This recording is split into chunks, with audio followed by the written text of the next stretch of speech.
일주일 동안 좀 많이 아팠습니다. 걱정해 주시고 기도해 주신 분들께 감사를 드립니다. 지금도 그렇게 좋지 않은 상태고 또 약기운 때문에 힘이 없어요. 꼭 감기약 먹은 것처럼 축 처지는 게 그래도 나의 힘이 되신 여호와가 함께 하신 줄 믿습니다.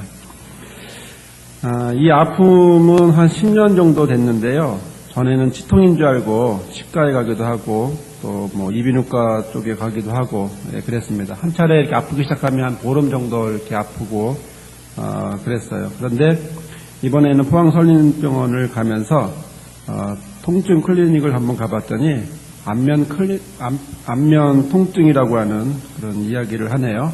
그래서 여기 앞니부터 여기 이렇게 해서 턱에서 여기 밑에까지 이렇게 아프다고 그러더라고요. 제가 병명이나 뭐 어떤 건 잘 모르지만 이렇게 아픈 걸 보면서 여러 가지 생각이 들기도 했습니다. 의사 선생님이 그렇게 말씀하시더라고요. 이 정도 아픈 건 아픈 것도 아니라고. 아픈 사람 보여주면서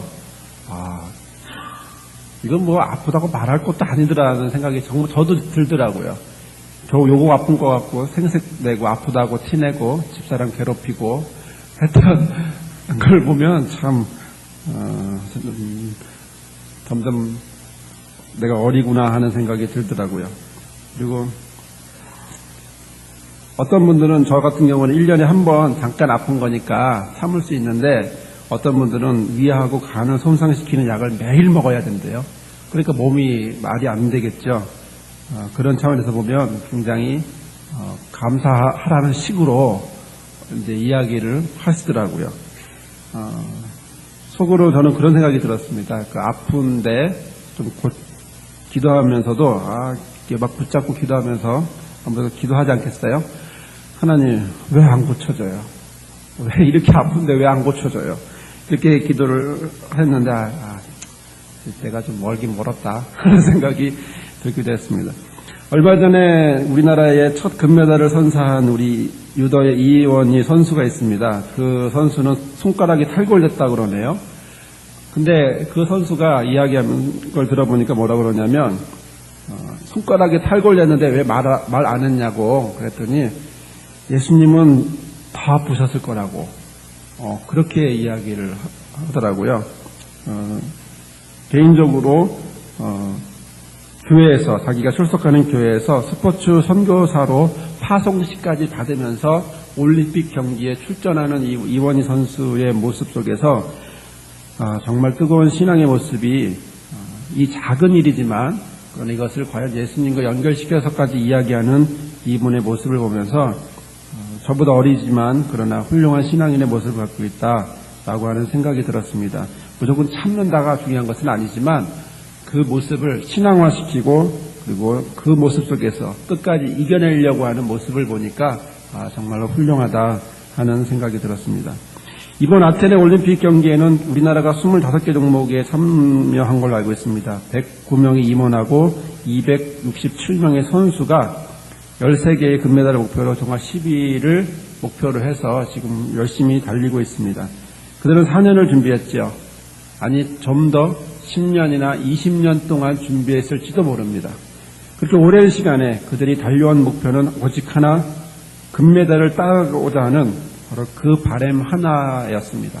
그리고 그것만을 위해서 정진해왔던 것을 우리는 알고 있습니다. 그리고 그 금메달을 땀으로 국민들에게 새로운 힘을, 용기를 줄 수 있다고 하는 것 자체도 귀한 일이겠죠. 그들이 달려온 길은 그렇게 넓은 고속도로 같은 훤히 뚫린 그런 넓은 길이 아니었습니다. 오히려 좁은 길이었습니다. 순간순간을 포기하고 싶은 상황들, 그런 상황들이 놓여 있음에도 불구하고 그들은 끝까지 그것을 붙잡고 나갔던 모습을 볼 수가 있습니다. 배드민턴의 손승모 선수 같은 경우에는 초등학교 5학년 때 처음으로 라켓을 잡았다고 합니다. 그리고 중학교 때 주니어 대표로 뽑혀서 일찌감치 주목을 받았는데 고등학교 1학년 때 93년도에 복식 경기 중에 오른쪽 눈을 맞아서 실명 위기가 되었다고 합니다. 이렇게 위험한 시기가 되면 저 같으면 포기합니다. 그런데 이분은 그렇게 하지 않고 각막 이식 수술을 받는 등 여러 가지 하면서 시력이 다시 회복하고 그래서 다시 한번 국가대표로 뽑혀서 나선 것을 보았습니다. 배드민턴 하면서 여기 십자가 목걸이를 이렇게 나와서 흔들리는 모습을 보았습니다. 이기고 진 것이 중요한 것이 아니라 그 인생 자체가 저는 참 승리한 인생이다라는 생각이 듭니다. 오늘 본문의 말씀을 보면 이런 승리한 인생이 한 명 있습니다. 바울입니다. 바울이 로마 감옥에 갇힌 상황에서 죽음을 앞둔 상황에서 디모데라고 하는 제자에게 유언과 같은 당부를 하고 있습니다. 그러면서 그는 자신이 달려갈 길을 갔다라고 말하고 있습니다. 그의 가는 길은 과연 어떤 길이었을까요? 7절에서 말하듯이 그의 가는 길은 선한 싸움을 싸우는 길이었습니다. 그리고 그 길은 믿음을 지켜야만 하는 그런 길이었습니다. 이 길은 결코 넓은 길이나 좋은 길은 아니었습니다. 그가 간 길은 좁고 협착한 길이었습니다. 주님의 말씀에 순종한 길이었습니다. 마태복음 7장 13절에서 14절 말씀, 좁은 문으로 들어가라. 멸망으로 인도하는 문은 크고 그 길은 넓어 그리로 들어가는 자가 많고 생명으로 인도하는 문은 좁고 길이 협착하여 찾는 이가 적음이니라. 바울이 갔던 그 길, 바로 그 길은 예수님이 명했던 바로 그 길이었죠.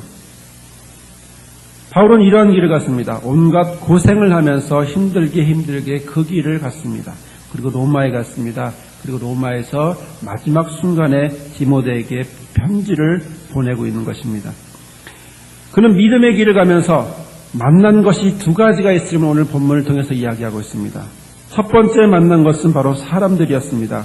바울은 마지막 순간에도 편지에다가 이렇게 쓰고 있습니다. 복음을 전하는 사람이 되라고 말씀을 하고 있습니다. 본문 2절에 보면 너는 말씀을 전하라, 전파하라, 때를 어떤지 못 어떤지 항상 힘쓰라, 범사에 오래 참음과 가르침으로 경책하며 경계하며 권하라, 말씀을 전하라, 말씀 속에 있어라 라고 하는 것을 말하고 있습니다.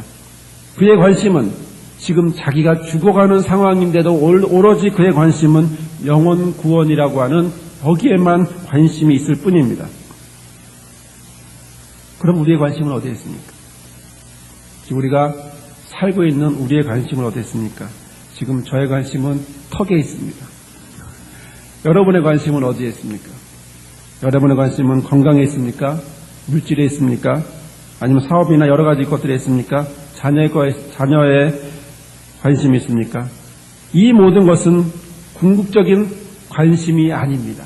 우리가 가져야 될 관심이 아닙니다.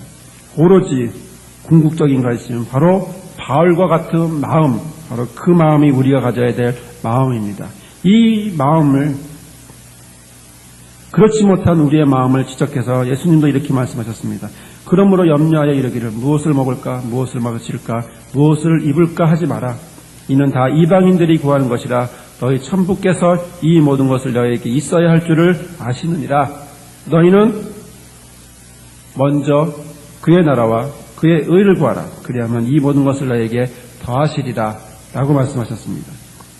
자, 그러면 바울이 그의 길을 가면서, 그의 어렵고 힘든 길을 가면서 만났던 두 번째 것은 과연 무엇이었을까요? 그 두 번째 것은 고난이었습니다. 바울은 복음을 전하면서, 복음을 전하기 위해서 그 길을 가면서 거치게 된 것이 하나 있는데 그것은 바로 고난이었습니다. 받지 않아도 될 사람이었습니다. 복음을 선택하지 않았다면 그는 훌륭한 자리에, 평안한 자리에 로마 시민으로, 바리새인으로 편안하게 있을 수 있었던 사람입니다. 하지만 그가 복음의 길을 갔기 때문에 그는 고난의 길을 가야만 했습니다. 그가 다닌 길은 좋은 길이 아닌 바로 고난의 길, 수고의 길이었습니다. 고린도후서 11장 23절에서 28절에 이렇게 그의 고난에 대해서, 자기가 바울이 받은 고난에 대해서 이야기합니다. 표준세번역은 이렇게 기록하고 있습니다. 그들이 그리스도의 일꾼입니까? 내가 정신없는 사람같이 말합니다만 나도 더욱 그렇습니다. 나는 수고도 더 많이 하고 감옥살이도 더 많이 하고 매도 더 많이 받고 여러 번 죽을 뻔했습니다. 유대 사람들에게서 40에서 하나 뺀 매를 맞은 것이 5번이요 채찍으로 맞은 것이 3번이요, 돌로 맞은 것이 1번이요, 파선을 당한 것이 3번이고 밤낮 꼬박 하루를 망망한 바다를 떠돌아 다녔습니다. 자주 여행하는 동안에는 강물의 위험과 강도의 위험과 동족의 위험과 이방 사람의 위험과 도시의 위험과 광야의 위험과 바다의 위험과 거짓 형제 자매의 위험을 당하였습니다. 수고와 고역을 시달리고 여러 번 잠을 지새우고 줄이고 목마르고 여러 번 굶고 추위에 떨고 헐벗었습니다. 그 밖의 것은 제쳐놓고서라도 여러 교회를 염려하는 염려가 날마다 내 마음을 누르고 있습니다. 바울이 당한 고통이었습니다. 바울이 당한 고난의 길이었습니다. 그러나 가장 고난은 바로 교회를 염려하는 마음이 더 컸다라고 말하고 있습니다. 우리는 이렇게는 아니더라도 우리가 저와 여러분이 과연 복음 안에서 복음을 위해서 얼마나 고난을 당하고 있는지, 고난을 받고 있는지 우리 자신에게 물어보아야 합니다. 5절은 말합니다. 그러나 너는 모든 일에 근신하여 고난을 받으며 전도인의 일을 하며 내 직무를 다하라 라고 말하고 있습니다. 이것을 표준 세번역 이렇게 말합니다.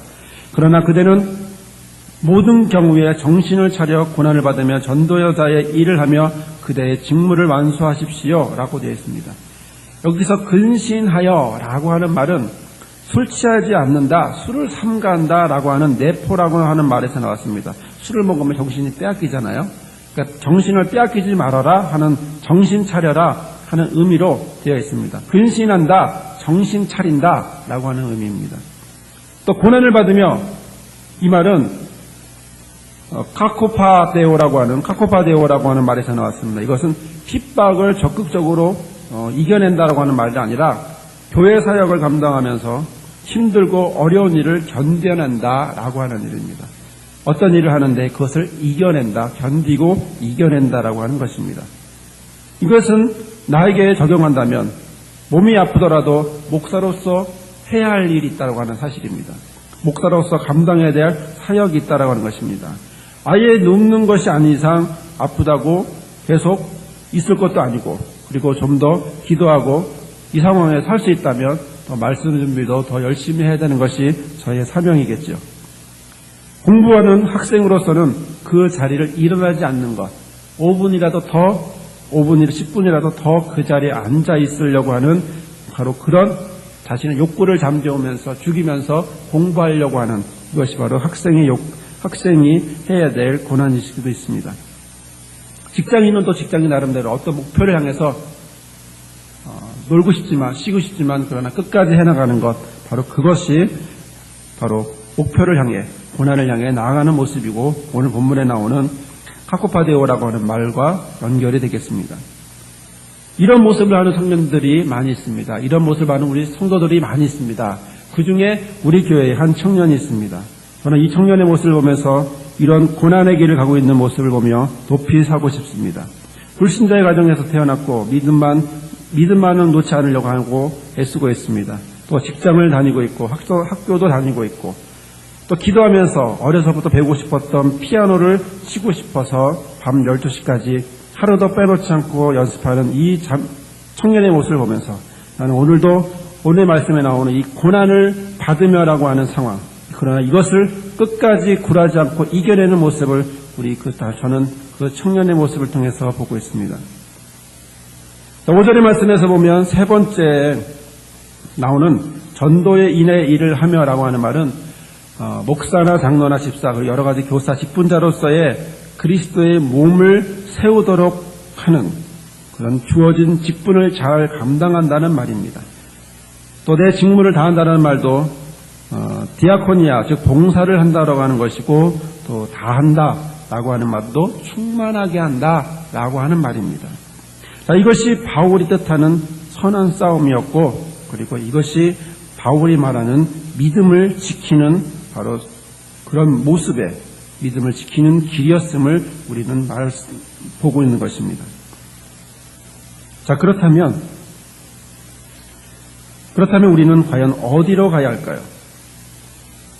이런 두 가지 복음전도와 그리고 고난의 길을 가고 있는 이 길을 가야만 하는 이 길 속에 우리의 궁극적인 목표는 어디까지 가야 될까요? 길이 있다면 목표가 있습니다. 방향이 있습니다. 꼭 도달해야 되는 곳이 있습니다. 어디일까요? 올림픽 선수들은 금메달이 있습니다. 학생들은 학위를, 졸업식을 바로 목표겠죠. 직장인들은 어떤 성공이라든가 여러 가지 목표가 있습니다. 우리 믿는 자에게 있어서 달려가야 할 이 길을 가야 하는 목표의 끝에 있는 그 길은 과연 무엇입니까? 8절에 나와 있는 말씀처럼 의의 면류관을 향해 우리는 달려야 합니까?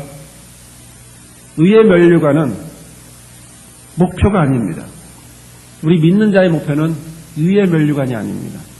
끝까지 가서 선한 싸움과 믿음에 달려갈 길을 다 한 다음에 받게 되는 이 의의 면류관은 예비된 선물입니다. 선물이고 또 의로운 재판장이 나에게 주시려고 준비해 놓으신 선물이지 그것이 우리의 목표가 아닙니다.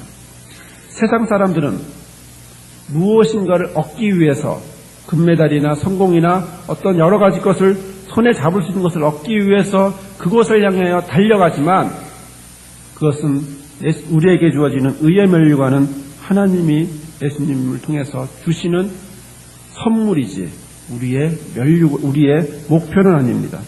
그러면 우리의 목표는 어디입니까? 우리가 달려가야 될 길을 바울이 말하는 나는 달려갈 길을 다 달려갔다라고 말하는 이 길은 과연 목표는 어디입니까? 그 끝은 어딜까요? 바로 1절에 나와 있습니다. 1절에 그 해답이 있습니다. 바로 하나님 앞과 예수님 앞. 여기가 우리의 목표입니다. 여기가 우리의 목적입니다. 하나님 앞과 산자와 죽은 자를 심판하실 그리스도 예수 앞에서 그의 나타나실 것과 그의 나라를 두고 엄히 명하노니라고 하는 이 말씀에서 볼 때 하나님 앞과 산자와 죽은 자를 심판하실 그리스도 예수 앞에서 자기는 그 자리에 있다라고 지금 얘기하고 있는 것입니다. 바울은 지금 어디에 있다라고 말하냐면 바로 그 길을 다 가고 달려갈 길을 다 가고 서 있는 이 자리는 바로 하나님 앞, 바로 예수님 앞이라고 말하고 있는 것입니다. 바울은 빌립보서 3장 14절에 이렇게 말합니다. 표대를 향하여 그리스도 예수 앞 안에서 하나님이 위에서 부르신 부름의 상을 위하여 쫓아가노라 라고 말하고 있습니다. 바울은 예수를 향하여 쫓아갔다라고 말하고 있습니다. 지금 우리는 어디로 가고 있습니까? 우리는 지금 아버지 앞에 있어야 합니다. 우리가 있어야 할 곳은 바로 하나님 앞에, 예수님 앞에 있어야 합니다.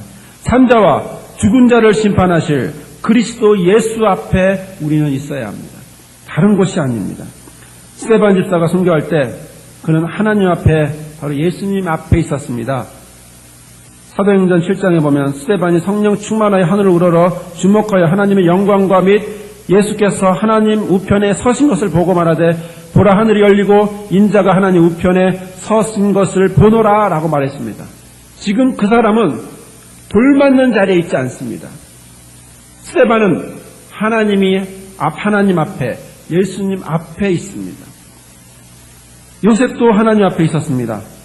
보디발의 아내가 유혹할 때 그는 이렇게 이야기합니다. 어찌 이 큰 죄악을, 이 죄를 행하여 하나님께 득죄하려니까? 자, 이집트에 하나님이 계십니까? 이집트에는 하나님이 계시지 않습니다. 이집트는 우상이 있는 곳입니다. 그러나 요셉 앞에는 하나님이 계십니다. 요셉은 하나님 앞에 있었기 때문에 하나님은 요셉 앞에는 계셨습니다. 우리 앞에 계신 분이 바로 하나님이어야 합니다.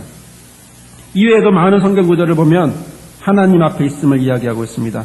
출애굽기 34장 23절에 보면 너희 모든 남자는 매년 3번씩 주 여호와 이스라엘의 하나님 앞에 보일지니라 라고 되어 있고, 사사기 21장에는 저녁까지 백성이 베델에 이르러 가서 거기서 저녁까지 하나님 앞에 앉아서 대성통곡했다 라고 하는 말씀이 있습니다. 하나님 앞에서 대성통곡했다는 거죠. 누가복음 1장, 여러분 잘 아시는 세례 요한의 아버지 사가랴가 제사장이 직무를 할 때 하나님 앞에서 행했다라고 되어 있고, 또 그를 만나는 천사는 뭐라고 말하냐면 나는 하나님 앞에 섰는 가브리엘이다라고 말하고 있습니다. 또 사도행전 4장에 보면 하나님에 대한 복음을 증거하지 말라고 하는 그 협박에도 불구하고 베드로와 요한은 이렇게 말합니다. 하나님 앞에서 너희 말 듣는 것이 하나님 말씀 듣는 것보다 옳은가 판단하라. 베드로와 요한은 하나님 앞에 있다라고 고백하고 있는 것입니다. 고린도후서 2장 15절에 우리는 구원받은 자들에게나 망하는 자들에게나 하나님 앞에서 그리스도의 향기다라고 되어 있습니다. 세상 사람들에게 가라. 너희가 그리스도의 향기니? 아닙니다.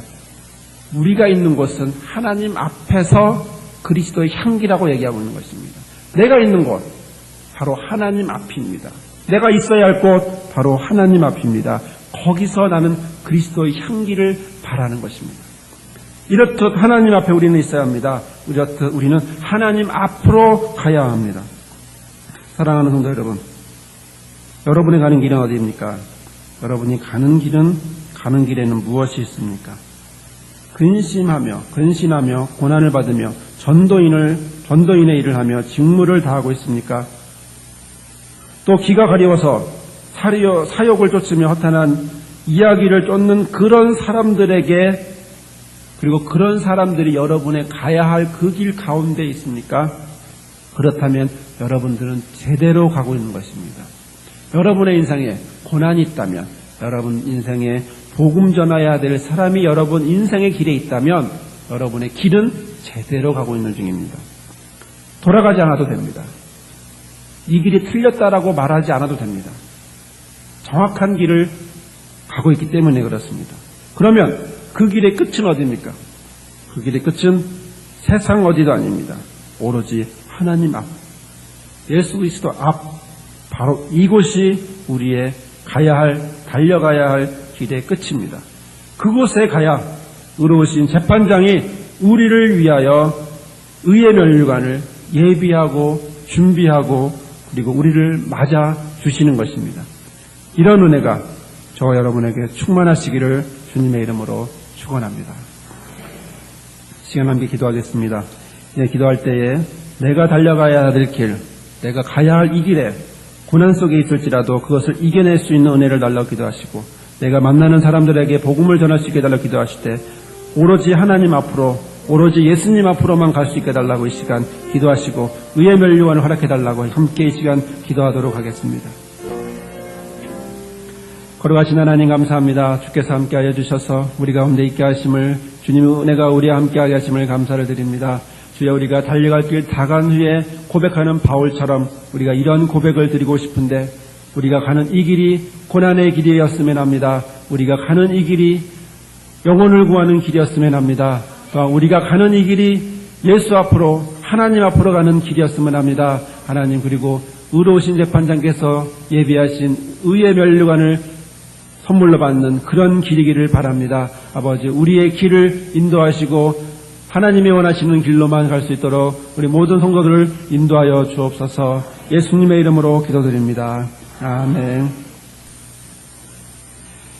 이제는 우리 주 예수 그리스도의 은혜와 아버지 하나님의 크신 사랑과 보혜사 성령님의 도우시고 인도하심이 오늘 이 시간 선한 싸움을 싸우고 나의 달려가는 이 길을 마치고 믿음을 지키며 또한 나를 위하여 예비하신 의의 멸관을 받고자 소망하며 그 길을 가기로 결심하는 모든 서라볼 성도 머리에와 그의 가정과 직장과 또한 그를 통하여 복음을 들을 불신자들 위해, 그리고 이 나라와 민족 위에 영원히 함께하옵시기를 간절히 축원하옵나이다.